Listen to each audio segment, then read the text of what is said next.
Salam dəyərli yoldaşlar, hər birinizi xoş gördük. Bu gün də sizlər üçün olduqca maraqlı bir videoya da gəlmişəm. Ümid edirəm sizlər üçün faydalı olar. Vaxt itirmədən keçək izaha.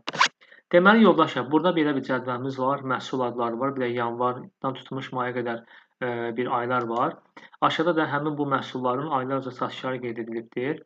Yəni yanvarda bu qədər satılıb bu məhsul, mayda bu qədər, fevralda bu qədər.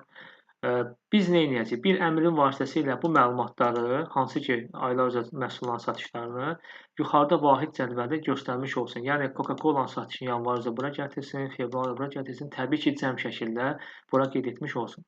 Bunun üçün nə edirik? İlk növbədə gəlirik bura cədvəlimizin alt hissəsinə bir klik edirik və data menyusundan consolidate əmrini biz tapırıq.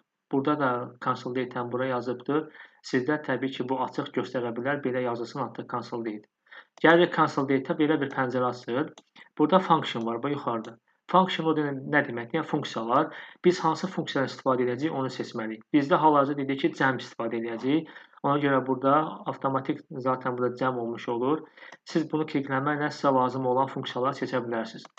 Referens hissəsinə isə mən hansı məlumatları ötürəcəm, yəni hansı məlumatları bura gətirəcək, onu mən qeyd etməliyəm.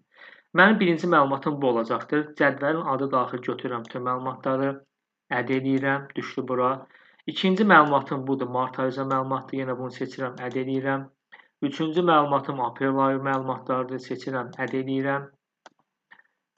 May ayı məlumatları seçirəm, əd edirəm və məhsul adını fevral üzrə olan cədvəli seçirəm, əd edirəm. Burada yoldaş əd elədikdən sonra belə bir use table hissəsi var. Bunlar normalda belə olmalıdır. Yəni təsdiq quş işarəsi yoxdur burada. Biz bu nə deməkdir? Bu deməkdir ki, cədvəlin adı daxil götürsün və left column. Left column o deməkdir ki, mənim üçün məlumatları soldan sağa doğru düzmüş olsun. Create table nə deməkdir? Əgər bu məlumatlar ki var, burada məhsulların burada adları var da, məsələn yanvar, fevral. Bunlar ayrı-ayrı şitlərdə olsaydı, o zaman mən create table link eləməklə cədvəldə bir əlaqə yaratmış olacaqdım. Yəni mən şitlərdə hər hansı məlumatı da dəyişsəydim, burada avtomatik göstərmiş olacaqdı. Amma bizdə buna ehtiyac yoxdur, çünki bizim məlumatlar eyni bir şitdədir. Ona görə mən bunları seçib təsdiq işarəsi qoyduqdan sonra ok düyməsini klikləsəm, baxın, yuxarıda avtomatik mənim üçün cəmlənmiş və göstərmiş oldu. Misal üçün baxaq.